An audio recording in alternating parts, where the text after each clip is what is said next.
Cosmic Conversations. I am your hostess, Marla Martenson, and today we're going to talk about something that I love, pendulums. Pendulums. With Dr. Erich Hunter, PhD. So Erich Hunter has been dedicated to spiritual and esoteric modalities, and he's developed a unique synthesis that transforms the body, mind, and spirit. After working for over a decade as a PhD researcher and award-winning educator in the field of biological sciences, he fully awakened to a spiritual path and made a major life transition to follow his calling, get this, as a modern-day wizard. And I love that. Welcome. My colleagues see me now. Yay! So, Dr. Hunter, I'm just going to call you Eric. Is that okay? Yeah, please call me Eric. Yeah. All right. So I can't wait to hear all of your amazing story and awakening. So we're going to get into the pendulum stuff because I love the healing with the pendulum and all that we can do, because I know that there's a lot you can do with a pendulum, but until I read your amazing book, I didn't know the depth of it. So first of all, tell us a little bit of your story, what you were kind of doing. You weren't working as a healer at first, and then you were doing it on the side, and you had your awakening in Bali. So get us up to speed on that. Yeah, sure. Well, I mean, I've always been spiritual, but I grew up in an atheist family, which was very odd. And so, but I had a ghost in my house. And I had experiences that were extremely terrifying with this ghost in the house, and I felt like it even possessed me one time. So I had that going on when I was a kid. Like, I would have these things that were kind of odd, but I didn't really tell my parents about it. No one in my family cared or wanted to know. So I was also very interested in nature, and I just loved animals and plants, and so I was trying to make my way, and I realized when I got into high school, it was like, either I have to find a way to, study nature, or else I'm going to have to get a regular job. Like, I'm going to have to study to become like a banker or something like that. My uncle was like, become a banker, because he was an architect in Manhattan. And I was like, no way am I going to, because I would have to commute in already to work for him. And it was very difficult for me, being very empathic and sensitive and into nature, to be going into Manhattan all the time and doing that kind of stuff. I was like, no way am I going to live that lifestyle. So I decided to study biology, and then I kind of just put my spirituality or whatever was in the closet. I didn't have like a formal spirituality, but I just became like committed to atheism and just going to be materialistic and science, all that.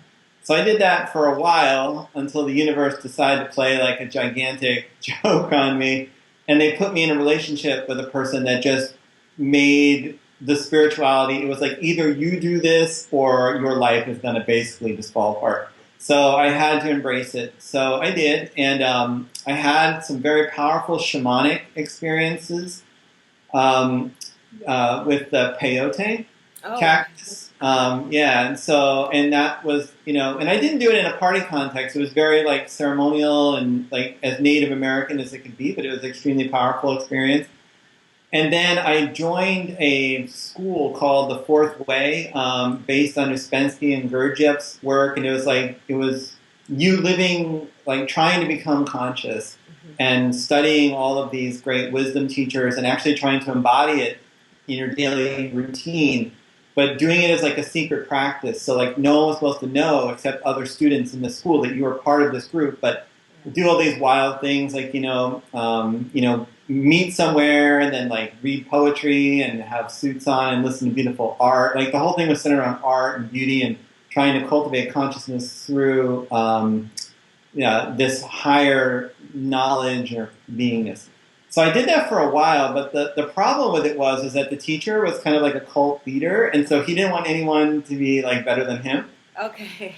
But I started realizing after a while, like, wait, I'm as conscious as this guy. Like, we all are. Why am I giving my power away to this guy? I mean, nothing bad happened. I enjoyed that time, and it was good for my growth. But I just realized, I don't need this anymore. So I went to shamanism again, and then I went to Peru, and I had a very powerful experience on ayahuasca in the jungle with indigenous healers. So I was there for 2 weeks, and did ceremonies with the natives and all this stuff, and did it the traditional way, and it was extremely powerful. And I had like a near-death experience on the ayahuasca, where I had it was like I literally died, and it was like the most horrible experience you can imagine. But once it happened, I realized that, I saw that I was a soul, and I was like in outer space with stars, and I witnessed the Godhead. That was the most incredible thing, and that was just a life-altering, life-changing experience for me. And then, so that really that was the thing that made the permanent shift. Like, there was no way I'm going back after, my life. So that ayahuasca, that basically just opens the third eye while you're doing it, right? Is that how people have these experiences? Kind of. But the thing about the ayahuasca is, it not only does that, but it really brings you into the spirit world. The spirits you realize they are real. They are there. They are around you. It's not just an illusion, like in your head. Like, you're actually living it. And it was so bizarre. Like, at some of these ceremonies, everyone was separate, but we would all be having parallel experiences that were interrelated with each other. And then, the next day, we would talk about it, and we were like, yeah, well, and it was really bizarre because we had no contact during the ceremony. So it all gets you into a different reality, which I believe is as real as this reality. It's just we don't normally have access to it. Now, a skeptic or a materialist would say, "Oh, it's just all in your head. It's just right. you're makes you have illusions, or psychedelic right. vision, Right, but the interesting thing is that the materialist paradigm is not really holding up very well. Like, when you actually start scrutinizing it. So, I love this guy Rupert Sheldrake. He's I think he's at Cambridge University, and he wrote this book called The Science Delusion, and it's all about how scientists have this false sense of objectivity and preciseness about how nature works and the world, but it's not really true. And yes, to a certain extent it's true, but they're just ignoring a lot of things and glossing over certain areas that really put the whole idea that everything is material at question. Right. So would you say also that fairies are real, and gnomes and those elementals as well? I think they are, but I don't think everyone has access to them, and they may not always be available at all periods of human history. So, UFOs are really, in the 50s, they were really common, relatively. Well, and in Peru, they were very common, or are up in the hills, up there, up in the mountains, right?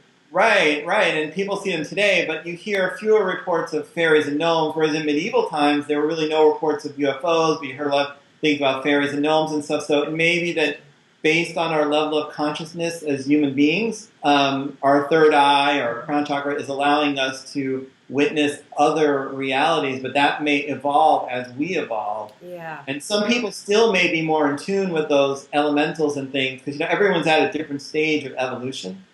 But I think it is real, and they could be in another dimension, maybe fifth or totally right.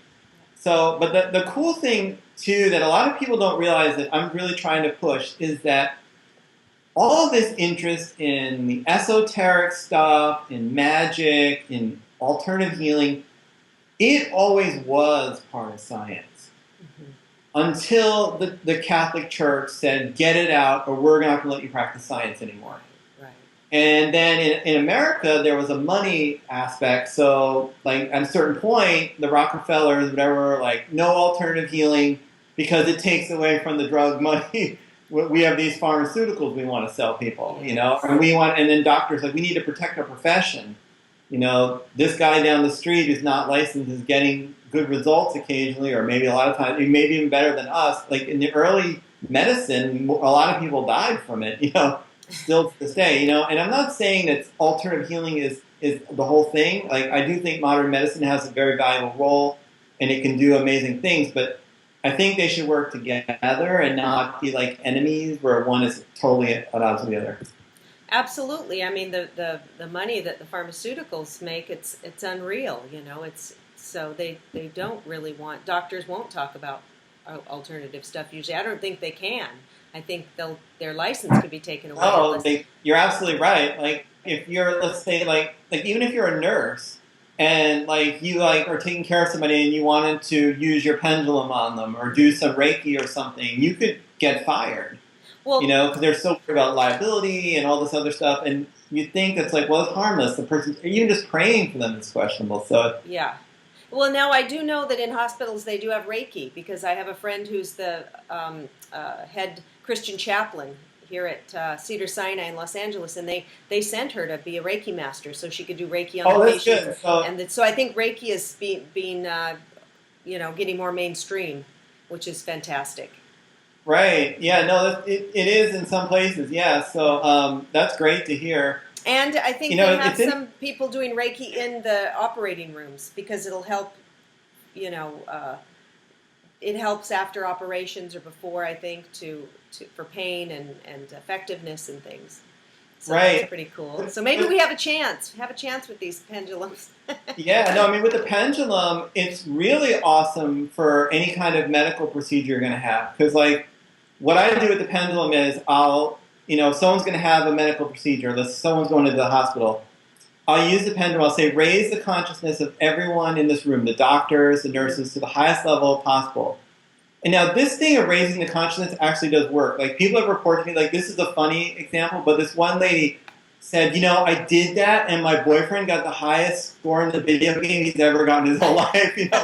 It's like, you're blown away. Like, I mean, that's a silly example, but it really does work. So I raise everyone's consciousness, and then I use it. I say, like, remove any negative energies from the room, because there could have been trauma in the room or any kind of weird thing. So then that goes around the other way. It's going the other way to remove stuff. It goes counterclockwise or anti-clockwise. And then and then maybe I could, if I sense that there was something really heavy in there, like, maybe like if there are any souls that need to move on, like, please help them to move on, just like can do that real quick. And then when the doctors, if you can, let's say someone's getting worked on and you are able to do this, you can find out, well, what are their objectives with the procedure? Like, do they have to get this done? Or like, does this vein need to be clamped? Or does this medicine need to work? And then you just ask for with the pendulum, like have this medicine be as effective as possible, for the highest good of this person. And you just state every objective that you want to have happen. And then when the whole thing is over, you just take the pendulum and you just say, remove any trauma from this procedure. And you'd be amazed. The person will heal so much more quickly. The whole procedure will go so much more smoothly without any side effects. Like, I just did this for someone who had to go for a pretty serious operation, and the person had like it just was it was like precision clockwork going in there. Everything was, and then after they came out, they had like barely any symptoms. They recovered like really fast. And so people might be wondering, what is this doing? This pendulum spinning around? Right. No, great question. What is it doing? So there are a couple different things going on here. So the pendulum, I believe, is interacting with electromagnetic energy, mostly light in the environment. And our bodies also produce light in the form of biophotons. Mm-hmm. And the interesting thing about light is that light can transmit information.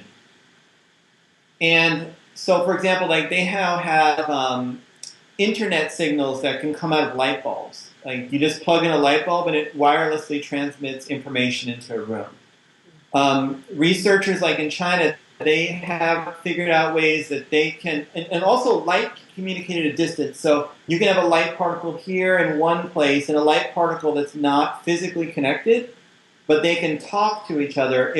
And scientists have figured out ways to send data, like computer data, from one light particle to another. So like a light particle in China can get data from a light particle in Great Britain, and it can transmit it wirelessly. Mm-hmm. So I think that is what is one thing that's going on, is that we're transmitting information through light. Right.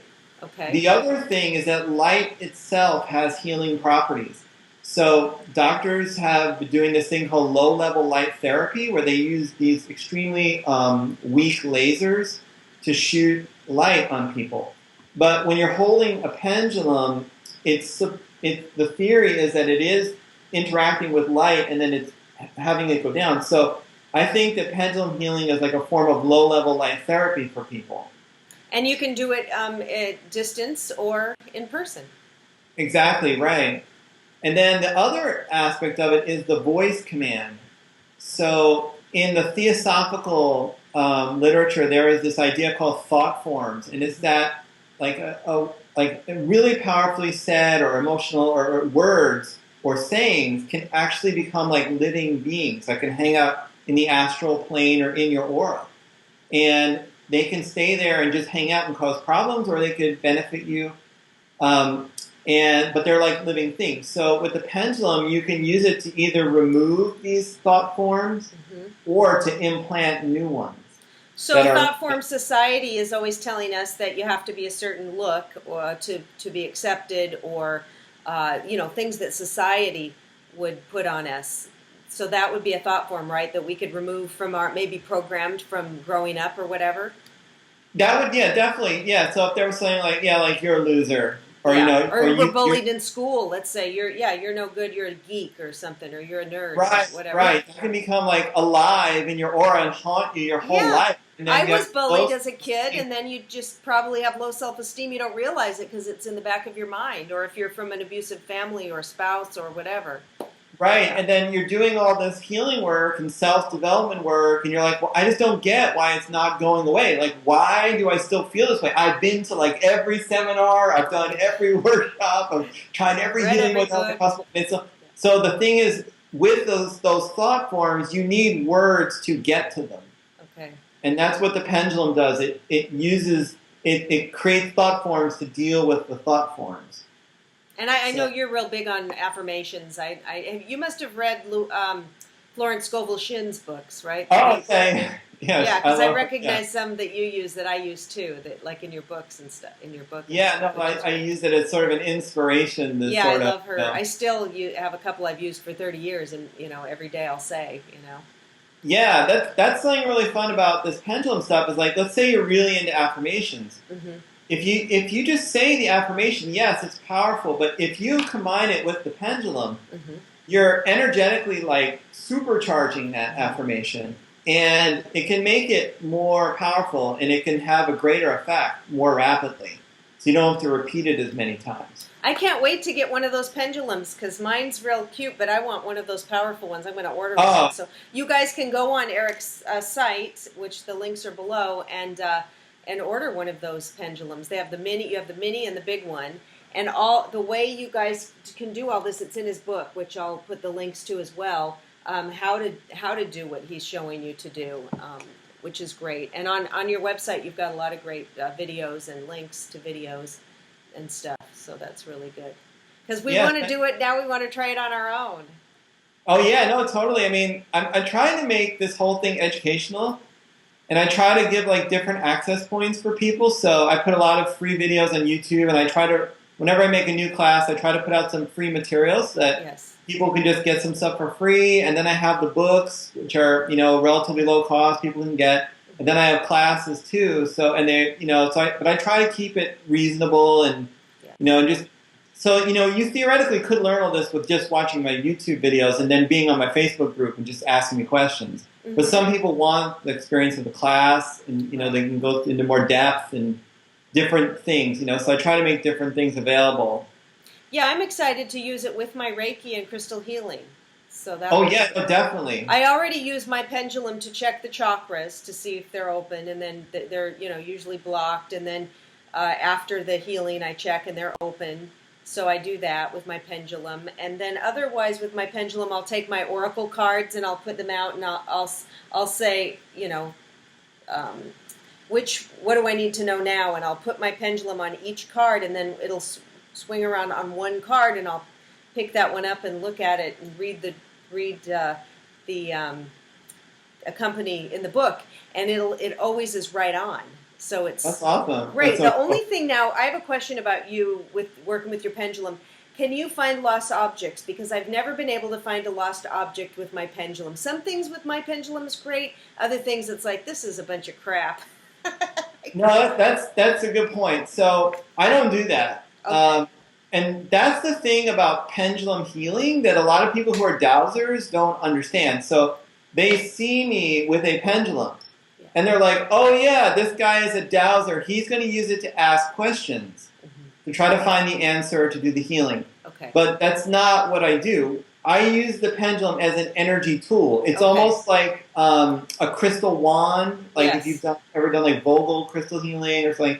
It's not, I don't use it very much for asking questions at all. And that throws a lot of people who are dowsers for a loop. They're like, whoa, like I didn't know you could do that. Or sometimes I get kickback too, like, who do you think you are? Like, why are you doing that? I hate that. You know, but it's like, once they see it though, they're like, most people it opens their mind. So, but no, I don't do that. And I haven't personally had a lot of luck with dowsing. Like sometimes it's accurate, sometimes it's wildly inaccurate. So, but what about, now you do ask questions, so about someone's health, or should I, you know, you do that because you're healing, so you'll ask, do they have a blockage here, or if there's pain, or is there... You know, like when you're first starting, like I have lots of like charts in the book, you know, like you can fool around with. Let me see if I can find one. Like here's this, you know, color wheel thing. And like when you first start, like, yeah, do that to like kind of build some confidence. But then after a while, I don't even bother, because if you do that, you're sort of like doing two steps. So like most people are going to need the healing. And if they don't need it, it just won't land. So rather than taking two steps to say, let me check it, and now let me heal it, I just say, let's just go straight to healing. They're probably going to need it anyway. Okay. And I don't really care what they were at before. I want to just get them to the next point. So once you become more experienced with this, you don't really need to douse much.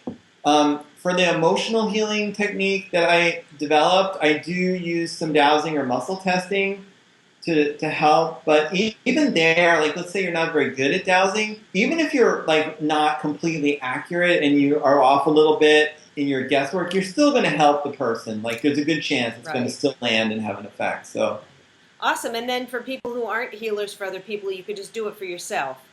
Totally. Great. You right, can do, totally.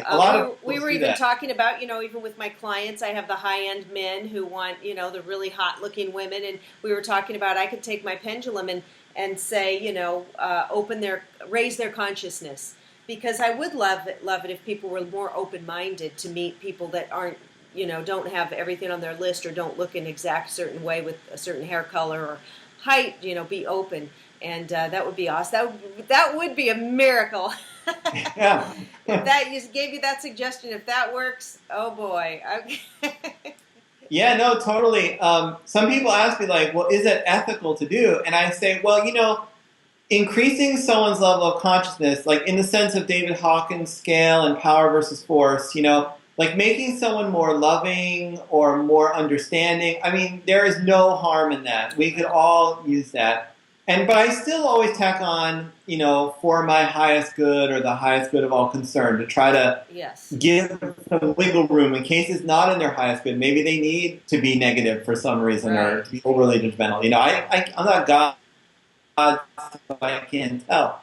But, you know, I do, like, I think that you can heal people even if they're not, as long as you have good intentions. You're not just coming from your ego, like, I'm going to force this on you and make you like that person. That's not cool. But if you just open them up to the possibility, and then they have free will to choose, like, do I want this or not, in a higher state of consciousness. Yes. That is kind of, you're actually empowering them, and it's kind of a win-win situation. They may see something they never would have seen before. You know, and it's not violating their free will, because they can still reject your invitation to raise their level of consciousness. You know, they may say, like, subconsciously be like, no, I'm not going to do that. Right, you know? Exactly. Kind of soul to soul. Yeah. All right, good. Well, Erich, thank you so much for joining us today. And you guys, let us know in the comments below if you've used a pendulum, what your experience is, what you want to heal. Thanks, you guys. Thanks. Bye.